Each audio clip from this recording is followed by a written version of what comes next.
ने reason find out किया कि बिना हेडर फाइल के प्रोग्राम कैसे चल जाता है?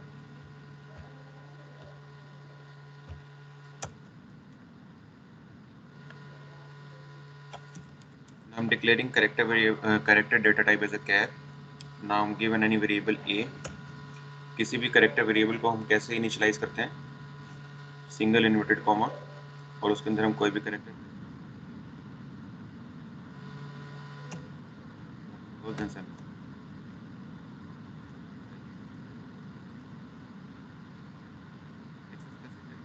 कैरेक्टर इज परसेंट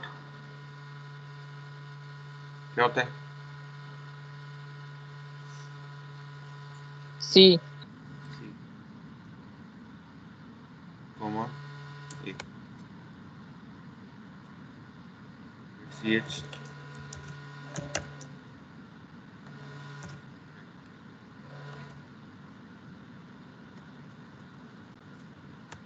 चलो एससीआर लगा देता हूँ।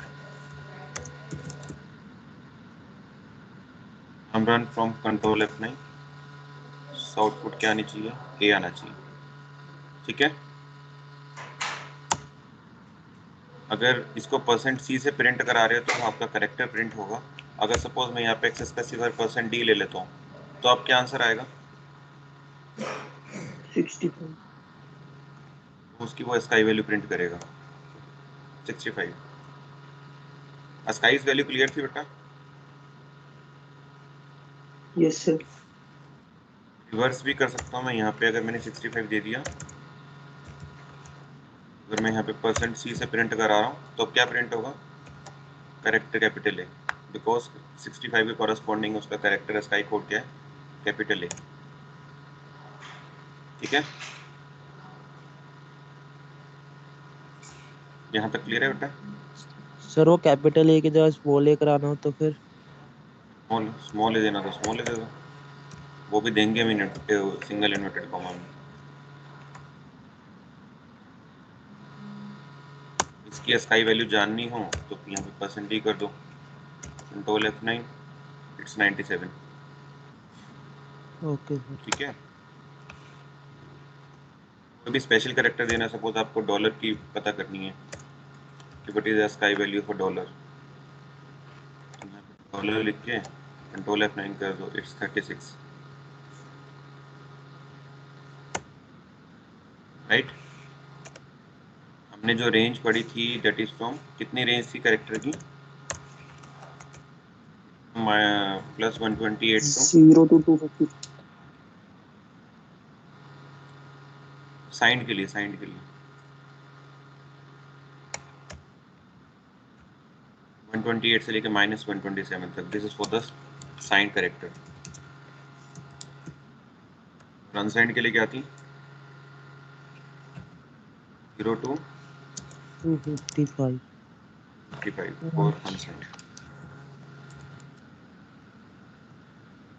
ठीक है, बाय डिफॉल्ट अगर हम कुछ भी मेंशन नहीं करते अपने कैरेक्टर वेरिएबल के साथ तो by default it is a signed character. ठीक है, इसके अंदर बेटा किसी और ने कोई कुछ और पूछना हो?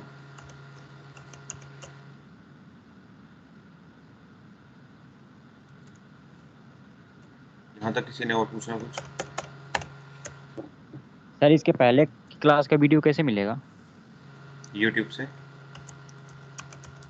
सर? लिंक अमन दे देगा, नहीं तो आपके ग्रुप में भी है, शेयर कर दिया है, के ग्रुप। ग्रुप में शेयर कर रखा है। थोड़ा सा पीछे स्क्रॉल करोगे तो दिख जाएगा बेटा। ठीक है, आज ही करा सर सर। ये ओके सर। 6:1 दिखा रहा है नीचे, 5:5। ये क्या वो दिखा रहा है? लाइन और वर्ड, ये जो सर 5:5 दिखा रहा है नीचे। हाँ दिखा रहा है। सर जहाँ से प्रोग्राम हो गया, जैसे 8:5 हो गया, जैसे वो ये 7:5 ये लाइन लाइन नंबर में है ये। हाँ लाइन। लाइन नंबर है। Line number 1 2 3 4 5 6 7 8 9। और वो वाला करेक्टर है। हाँ ओके।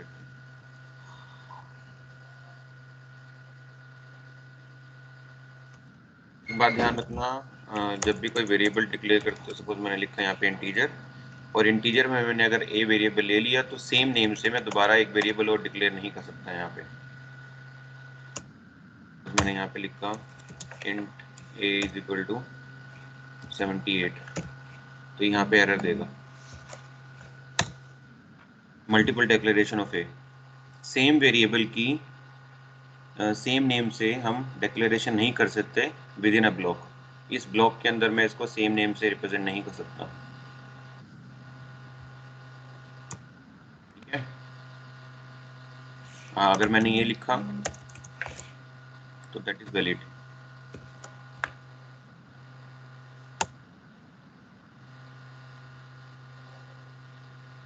ये समझ में आया? Yes sir. सेम वेरिएबल को मैं बार बार ही डिक्लेयर नहीं कर सकता विद इन अ ब्लॉक। ये ब्लॉक यहाँ से स्टार्ट है और यहाँ पे एंड है, ठीक है। अगर सपोज करो कि मैंने यहाँ पे एक नया ब्लॉक और बना लिया। ब्लॉक कैसे बनाते हैं? जस्ट कर्ली ब्रेसेस स्टार्ट और कर्ली ब्रेसेस एंड, कि अब इस ए को मैंने यहाँ पे ऊपर लिखा तो अब ये चल जाएगा। इस ब्लॉक के अंदर मैंने लिखा integer a is equal to 89 और यहाँ पे प्रिंट एफ कराया %d, a।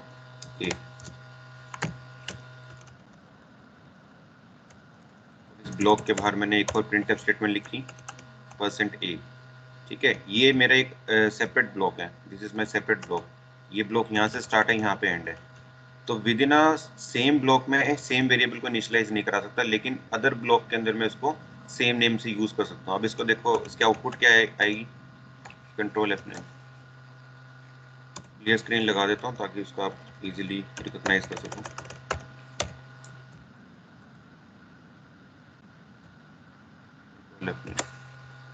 इट्स 8965, ठीक है। तो पहले आपका इनर ब्लॉक चलेगा, क्योंकि आपका जब प्रोग्राम एग्जीक्यूट हो रहा है यहाँ से, तो पहले प्रिंटफ स्टेटमेंट ये एनकाउंटर हो रही है। तो ये जो ए को प्रिंट कर रही है वो इस ब्लॉक के ए को प्रिंट कर रही है, ठीक है। तो जैसे ये ब्लॉक एंड हो जाएगा तो ये जो वेरिएबल है इसकी लाइफ टाइम खत्म हो जाएगी, ये मेमोरी से डिस्ट्रॉय हो जाएगा। उसके बाद अगला प्रिंटफ स्टेट चलेगा। ये वाला कौन सा है प्रिंटफ? ये किसके अंदर डिफाइंड है? ये मेन वाले ब्लॉक के अंदर डिफाइंड है। ये यहाँ से स्टार्ट है और यहाँ पे एंड है। इसका मतलब ये जो ए लेगा वो किसकी वैल्यू को लेगा? वो ए इस वाली वैल्यू को लेगा।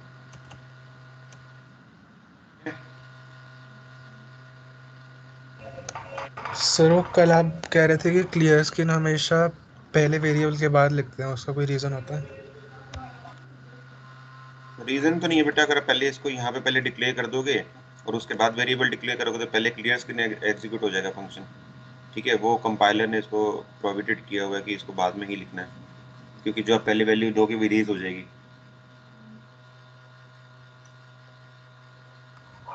Okay sir. सर अगर आप ये गेट ch वाला है जो,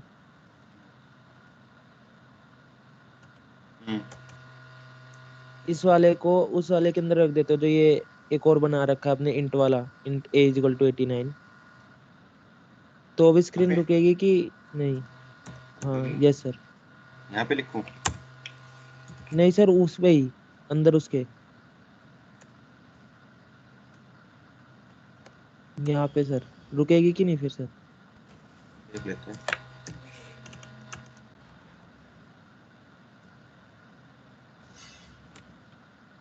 ओनली 89 प्रिंट हो जाएगा। इसका मतलब है कि जो गेट सी एच आपका ये एंड ऑफ द प्रोग्राम बताता है। कंपाइलर को लगेगा जहाँ पे भी गेट सी स्टेटमेंट होगी इसके बाद कोई भी कोड नहीं लिखा हुआ, ओके सर। ठीक है। तो इसके इस लाइन के बाद वो अज्यूम कर लेगा कि ये आज आपकी ब्रेसिस है, ये आपका एंड ऑफ द प्रोग्राम है, और इसके बाद वाले कोड को रीड ही नहीं करेगा। सर उसने सर एक बार दोबारा रन करना किया, इसको। सर उसने कोड को रीड तो किया, पर लेकिन कोड सिर्फ कौन सा रीड किया? इसने इस ब्लॉक वाला, ये यहाँ से रीड करता हुआ आ रहा है ना।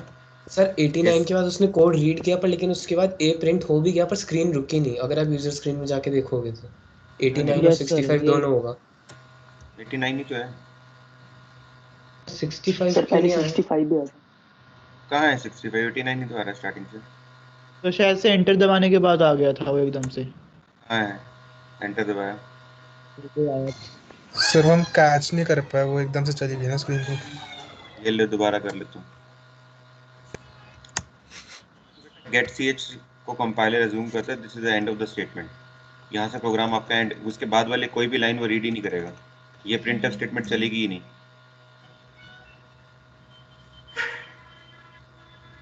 Okay sir.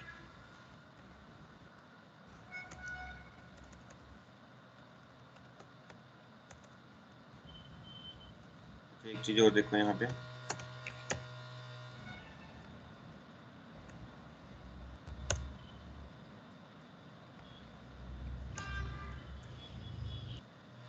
अगर आप यहाँ पे लिखते हो a comma b is equal to 67, तो प्रिंट कराते हो a कॉमा b, दो से स्पेसिफाई देने पड़ेंगे because we are printing two value.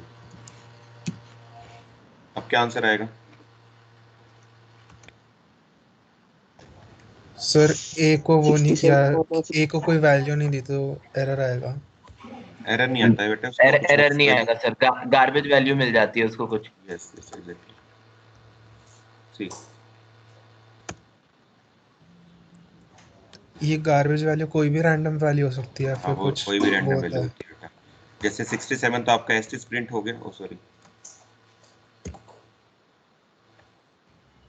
67 तो एस्टिस प्रिंट हो गया, लेकिन उससे पहले देख रहे हो -28761, इसको हम बोलते हैं गार्बेज वैल्यू। अगर हम किसी भी वेरिएबल को कुछ वैल्यू असाइन नहीं करते हैं तो वो एरर शो नहीं करेगा, वो कोई भी गार्बेज वैल्यू प्रिंट करके देगा।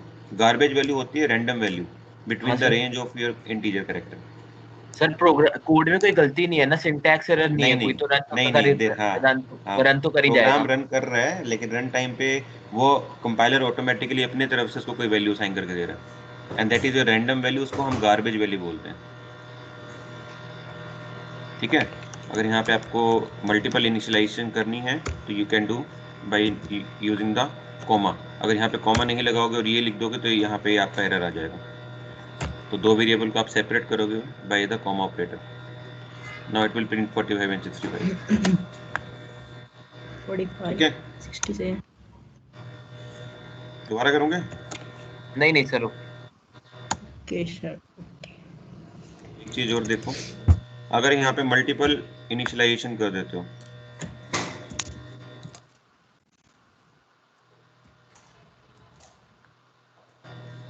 अब क्या आंसर आएगा? यहाँ पे मैं बी को 90 बी हटाना पड़ेगा सर। हाँ बी हटा दो, ये लो, अब क्या आएगा? 90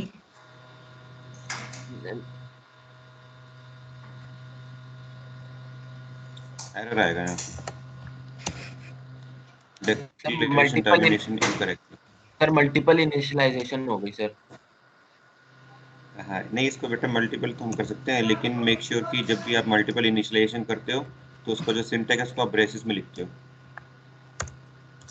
ब्रैकेट में लिखोगे इस वैल्यू को। ठीक है, अब ये कौन सी वैल्यू रीड करेगा, कौन सी वैल्यू प्रिंट करेगा तीनों में से? सर कौन सी करेगा?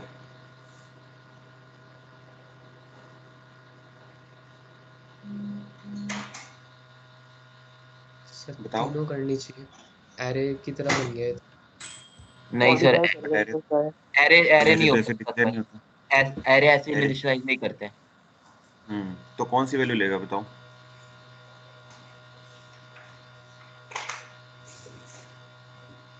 क्या प्रिंट होगा? सर पहले ही वाली लेगा, 45 ही लेगा सर। 45 लेगा। 45 लेगा, चलो करके देखते हैं। It's 90। इसमें बेसिकली क्या हो रहा है, वैल्यू आपकी ओवरराइट हो रही है। जब ए को मेमोरी स्पेस एलोकेट होगा, 530 रुपया फाइनल समय म्यूट कर लो बेटा जिसका भी अनम्यूट है माइक।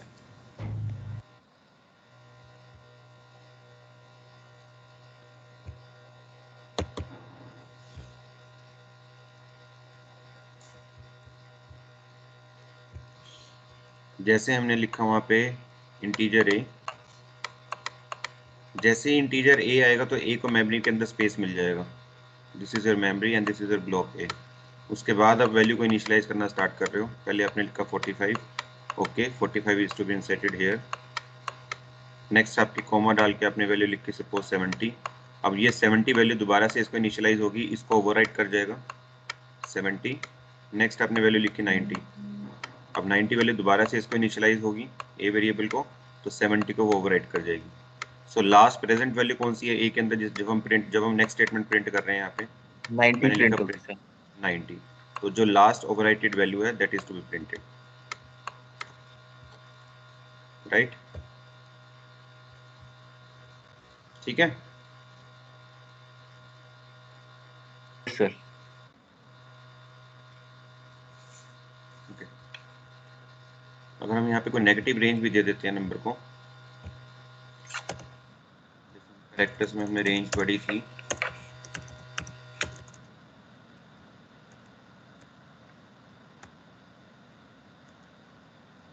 सर स्क्रीन बड़ी कर दीजिए डॉस बॉक्स की।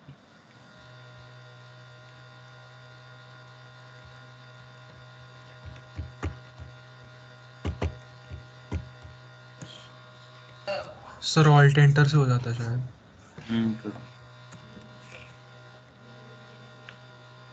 तो यहाँ पे अगर हमने वैल्यू दी, सपोज रेंज हमारी कितनी है 128 है ना, -128 से 127, अगर मैंने यहाँ पे लिखा 129, क्या आंसर आएगा?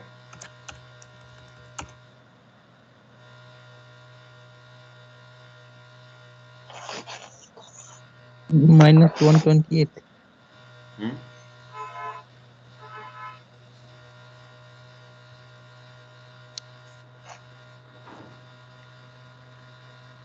कौन सा नंबर? -120। सर -127। -127, ओके, -127 तो नहीं प्रिंट होगी यहाँ पे, क्या प्रिंट होगा? चलो पहले देखते हैं कि -127 के यस का जो एसकाई जो भी फ्लो होगा later, it is -127 exactly, but अगर मैं करेक्टर प्रिंट कराता हूँ तो इसके कॉरेस्पॉन्डिंग जो भी एसकाई वैल्यू होगी वो प्रिंट हो जाएगी। Control F9, it's something like this. ठीक है, ये कंसेप्ट क्लियर है सबको बेटा कि 129 आउट ऑफ रेंज होते हुए सर्कल घूम जाता है? हाँ सर, हाँ। Yes sir. किसी को नहीं पता तो आई टेल। नहीं पता है सर, बता दीजिए। तो जैसे बेटा हमने रेंज डिफाइन की थी अपने कैरेक्टर की, और साइन के लिए हमारे पास थी 128 से लेके -127 तक।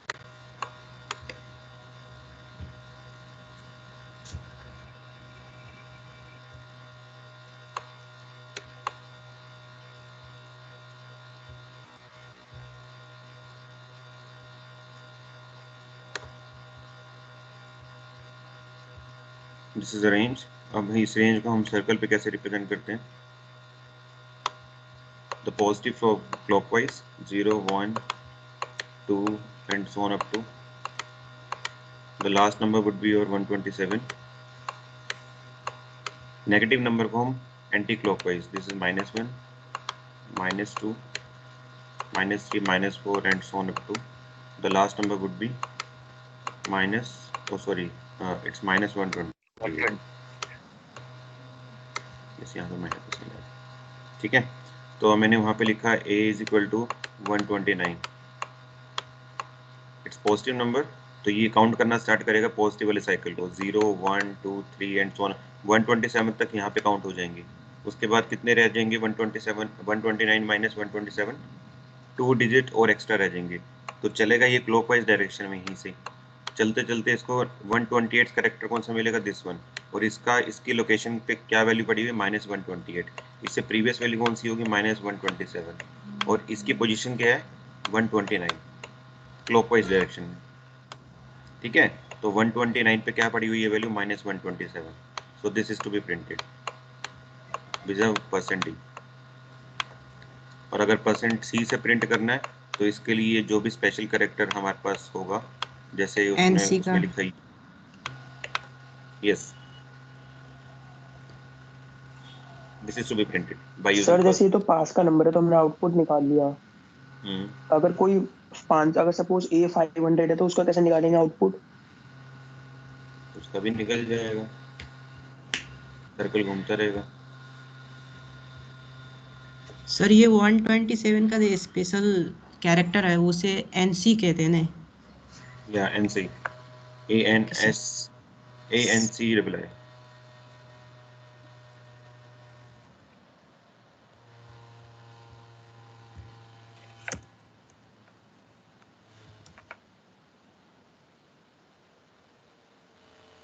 ठीक है,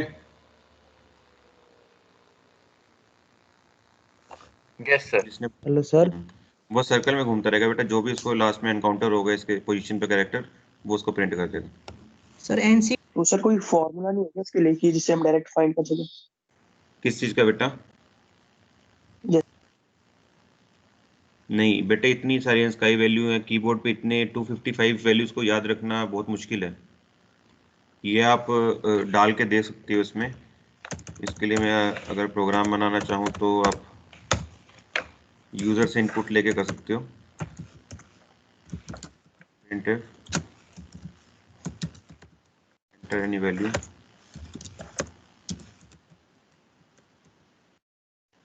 या enter any character।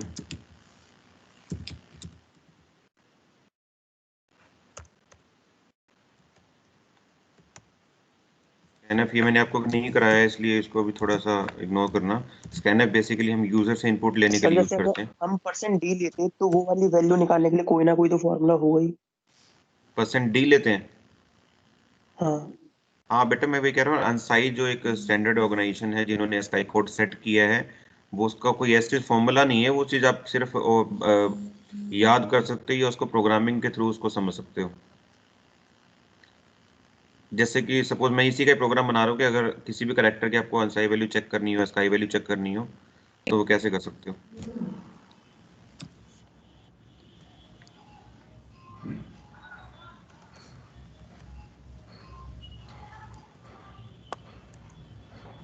Sir printf sir सी के बाद वो डी भी डालेंगे ना सर printf में,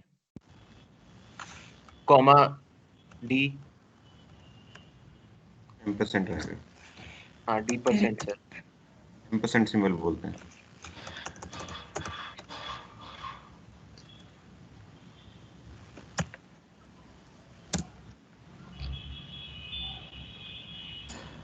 एंटर एनी करेक्टर, कोई भी करेक्टर अगर आप एंटर कराओगे, सपोज मैंने लिखा @ इसके स्काई वैल्यू क्या आएगी? %d।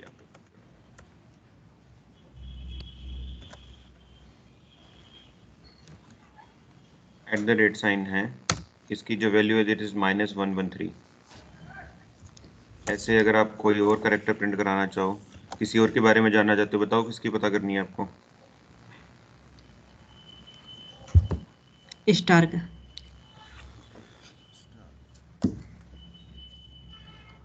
This is again -113। Sir printf में सर एक और सर आएगा मेरे को लग रहा है सर। सर कॉमा एक और ए आएगा सर printf में। क्यों? सर फिर सर सारे की -113 नहीं होगी सर। सर नहीं सर, ठीक है सर। सर जैसे कि हम नंबर डालेंगे, फिर जानना होगा क्या कैरेक्टर आएगा, फिर वो कैसे पता करेंगे? जो भी उसकी स्काई वैल्यू डिफाइन होगी, सपोज मैंने डाला कैपिटल A। नहीं, जैसे आप वहाँ पे दीजिए 200, फिर क्या आएगा वहाँ पे? सर आप कोई भी वैल्यू डाल रहे हो तो सर -113 में क्यों आ रहा है? अपोजिट में बोल रहा हूँ। %c आ जाएगा भाई, वहाँ पे %c आ जाएगा %d की जगह।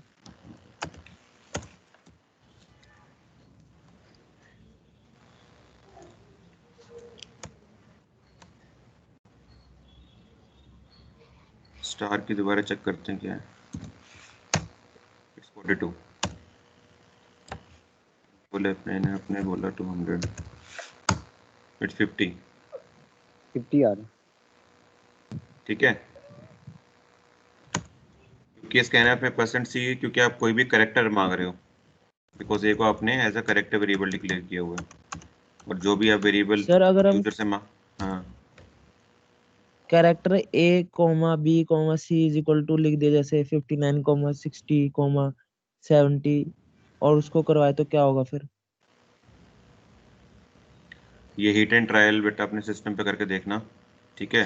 ओके क्योंकि सर। तुम जितना करोगे उतना ही तुम्हें समझ में आएगा। अगर इस तरह से करने लगे तो सिलेबस आगे बढ़ ही नहीं पाएगा। तुम्हारे पास सिस्टम है, अपने पास टर्बो C++ डाउनलोड करो, उसमें करो एक्सपेरिमेंट जितने मर्जी करने हैं। सर ये टर्बो है, दूसरे पे भी कर सकते हैं ना, आईडी पे? किसी मर्जी पे भी कर सकते हो बेटा, जो भी आपको हाँ, कंपेटेबल बीएस पे। ठीक है, ये क्लियर है यहाँ तक क्या सारा? नाम है उसका? VS code. ब्लॉक भी यूज कर सकते हो बेटा। यहाँ तक क्लियर है बेटा सबको? हाँ सर। जी सर। चलो, कितने बजे तक होता है तुम्हारा